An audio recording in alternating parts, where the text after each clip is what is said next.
Hello everyone.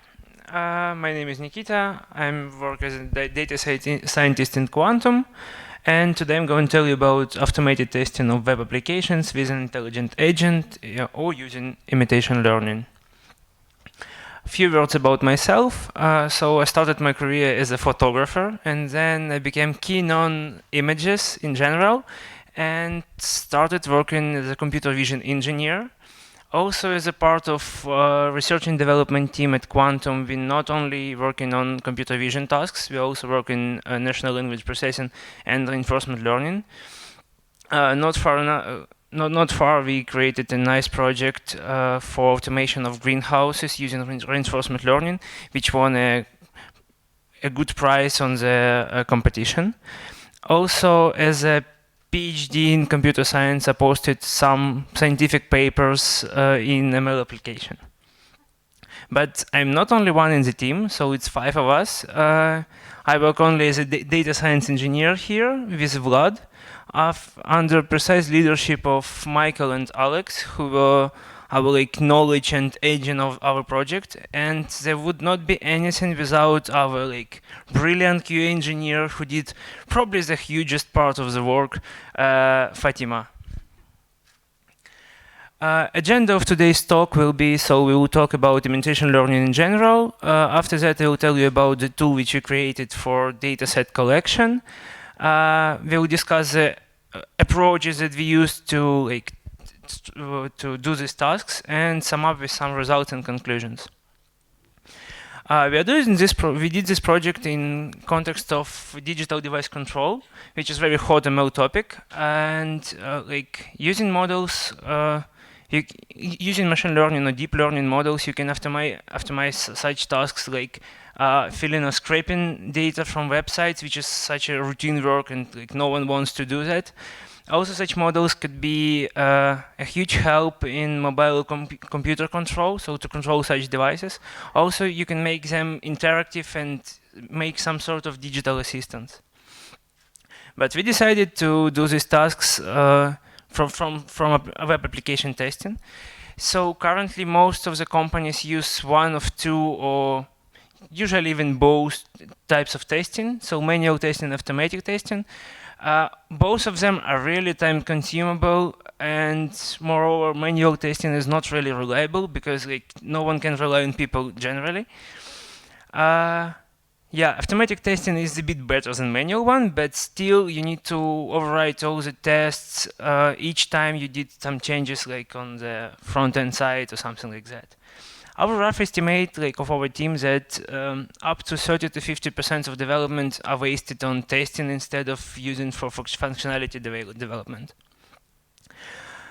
Yeah, the most intuitive way to do such tasks is reinforcement learning, but as you all may know that training deep reinforcement learning is pretty hard task. It takes a lot of time and not usually succeed.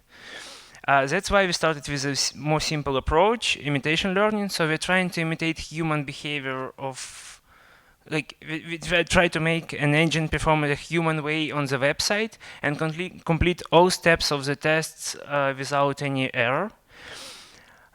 So we made some requirements, or more even assumptions and requirements. So we force our agent to do all the scenarios without any mistake during going through the scenario. Also, there is no classical cross-validation. It is usual for machine learning tasks. So we're trying to some sort of overfit our agents to the current websites and make it work perfect on the website which we're trying to test. Also, our assumption that we're using only the current state of the website without any history of choices and understanding what to do. So we decided the approach, and as usual, we need data. That's why we created a nice tool called SAM. Only our CTO knows why it's called SAM. But it looks like this. It's pretty simple user interface. You enter in a link, naming the scenario, and recording some actions on the website. It stores all the data you do inside the website. So here, as you see, the data is inputted into text box, and it's trying to log into the website, and it's failure, so we didn't successfully enter the website. Yeah. With our brilliant QA engineer Fatima, we collected more than 300 scenarios with more than 4,000 screenshots. So it's not so huge dataset, but for one person, it's really huge work. Each sample of this dataset consisted of an image, click coordinates, and text if it was inputted on the website. When we have the data, we tried the simplest way of solving these tasks. We just used simple convolutional neural network. So we took ResNet backbone and trying to classify one of 43 actions, such as send login, send password, and other things. And we are trying to regress coordinates, so like when the computer should click to pass the test. Also, we tried to add some information about what the agent is doing. So we added a separate branch with scenario name to add to this like fully connected layer as an output. And the results were pretty promising when we saw that we have 97% of accuracy of action classification. But unfortunately, the error in click coordinates was too huge, so 93 pixels. So we usually just misclick the correct point on the website. We started investigating that problem, and we understood that we usually misclick small items, which is like pretty understandable. But for huge items on the website, like, such as text fields, we usually click correctly. So we decided to add some information about what UI elements there is on the website. So we found a paper presented 4 years ago about a model named CharGrid, which is unit-like architecture, and it was used for analyzing invoices. So it classifies detects channels and detects characters on the invoices. And we did nearly the same for websites. So we collected a synthetic data set of more than 100K images, like small images, pretty simple with some characters on it, and UI elements, and trained the same way as I did in the paper, and we got pretty good results. So the per class intersection over union was nearly 100%, so which is pretty enough for us. But unfortunately, 5 frames per second make us a little bit scared, but we decided to proceed with this approach. So we added this CharGrid output as a separate branch. And also we updated the screenshot itself. So we removed all the characters from the screenshot and fill it like with the nearest points, like nearest colors, just not to make sure that our model tries to find elements, not characters specifically. And the result, as a result, we still needed to classify actions and regress coordinates. As a result, we increase the accuracy, so it becomes 99.91%. And the error in click coordinates began smaller, so just 26 pixels, but it's really not enough. So we still misclick small elements. A quick summary of this approach. So we still have low UI detection accuracy. Those small percent of our failures in action classification were due to the fact that in some cases we need to choose different actions. It doesn't matter what the state. So if you need to login successfully or unsuccessfully, it's like the same state, but you need to find different actions. Also, the total performance of this network was really low, just 1 FPS. It's due to the slow performance of CharGrid. And there's our main metric, that pass rate of those 311 scenarios, just 5 out of 311, which is much less than, I don't know, a trainee QA engineer does usually when it comes to work. So we try to move to another way of solving these tasks. So we find a paper about external memory. The idea here is pretty simple. So we just collect templates for each action we do. And we are trying to find the corresponding part of, for this action on the website. And we did like this, so we created this cutout, and we need to train a neural template matching, which will like match the current template to each point on the website and just find the most similar one. And also we updated our fine tool SAM to execute, well, mostly all types of network we implemented, but here it was most struggling, I think. So we tried to make it as robust as possible. So we forced it to differentiate between similar design elements, like you see on the bottom of the screen. When like it's first name or last name, it's really like hard to differentiate between them. Also, it should be robust to appearance changes and small shift of elements. So if you're changing something on the website, like style, I don't know, or resolution changes, so it still should perform well. We made like dozens of experiments, and we found that the best way to make cutout not centered on the click, but move the click in the bottom down corner. So it's because of usually the most relevant information. Like we're reading from left to right. That's why like most relevant information is usually located there. So here we didn't really need to collect so huge data set like manually. We just need to go through some of the websites, collect tuples of same and different crops, and find these use these tuples for like training the model. Also, we try to add some information about what is most relevant on the screenshot, on the part of the screenshot. So we added a segmentation mask, which was used, like which was made using activation maps of the previous iteration network. And as a test data, we still used our label data by Fatima, because like it's our main metric, and we need to calculate metrics exactly on that data. So the story of training that network was pretty huge. So we started with a simple CNN with 2 stacked images, and we got like a little bit more than random choice accuracy. After that, we added hard negative smiling, and it didn't really help. And the first thing that really helped that we moved to CMS architecture, so sharing weights between branches for different images, and we gained like 74% of accuracy.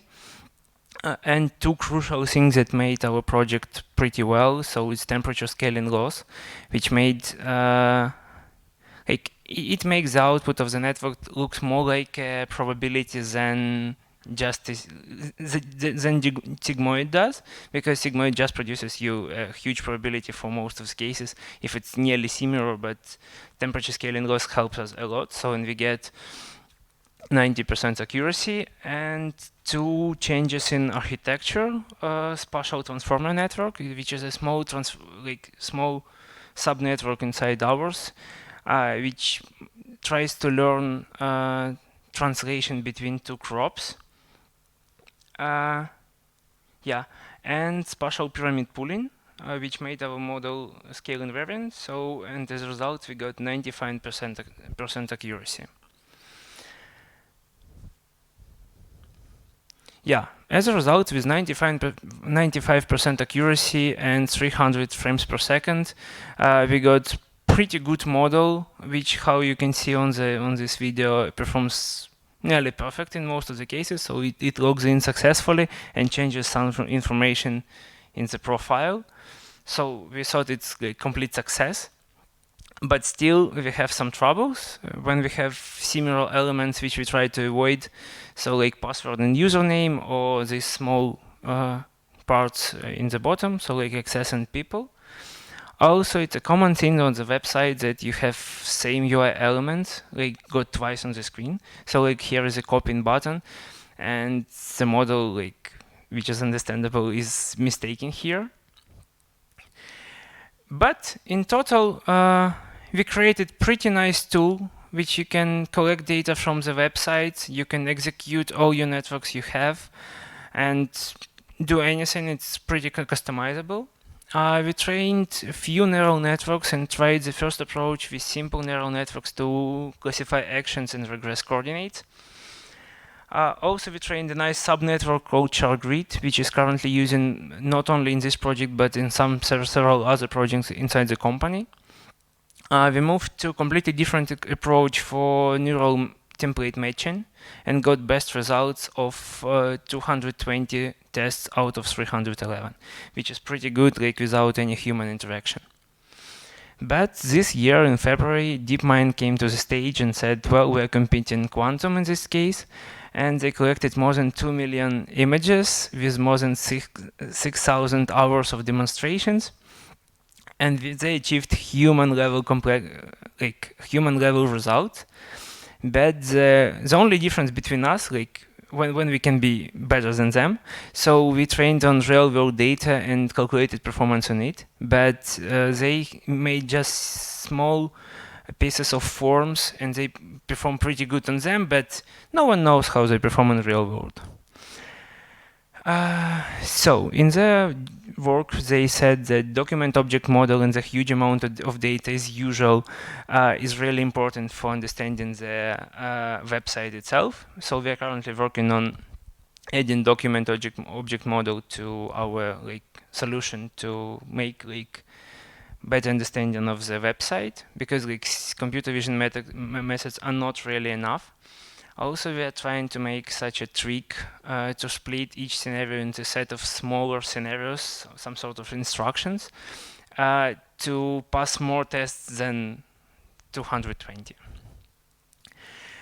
Thank you a lot for your attention. If you need presentation before organizers will provide it to you, so you can join us in our social networks. I'm Nikita from Quantum, and I will be glad to answer all your questions you have. Thank you.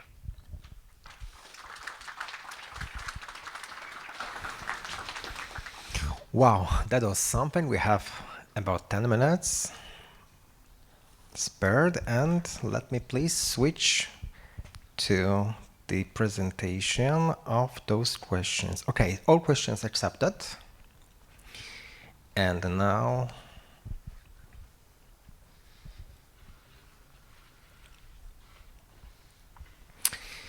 it's again me.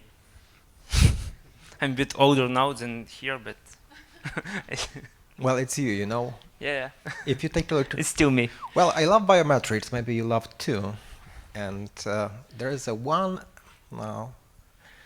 special feature or characteristics related to ear biometrics. Have you heard about ear biometrics? It's definitely you, right? Okay. Okay. So just to start with the questions, I have two of them. Again, the Slido platform. Let's switch to Q&A and let's bring the first one. Okay. Do you think that in the future testers will be replaced by AI, or is it only a case of improving their work performance by providing help with most common use case and it will be replaced, for example, with exploratory testing? Well, my personal opinion that they will be definitely replaced by AI, and I think it will be pretty soon.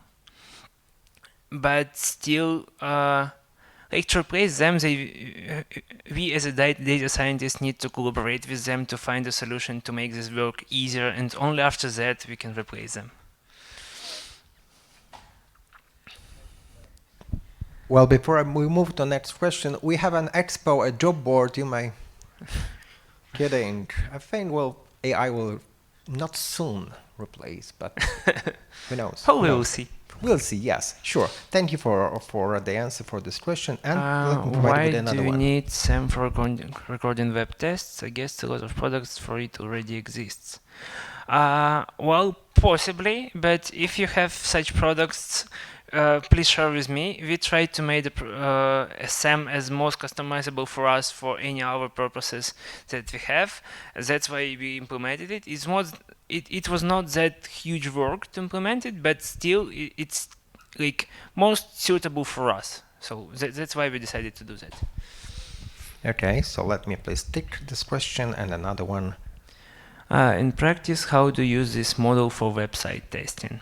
Well, currently it's not as a separate product and we are not selling it, but we are trying to integrate it into our company projects and client projects just for proof of concept and checking how it performs in real websites and real work. So it's not commercially used for now. Thank you. Okay, so no more questions on the Slido platform, so I may switch to presentation, and maybe there are questions from the audience here. I will pass the microphone. Please raise your hand. Yes.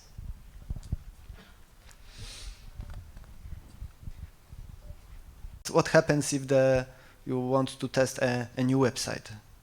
Thank you for your question. So the pipeline like this. So when we get a new website, we still need the QA engineer to do all the testing, to record all those tests. And after that, we start training of the model of the agent. And only after training, it will be available for testing using automated agent instead of QA engineer. But still QA engineer can check the results of training and how the model performs, also using that same tool that we developed.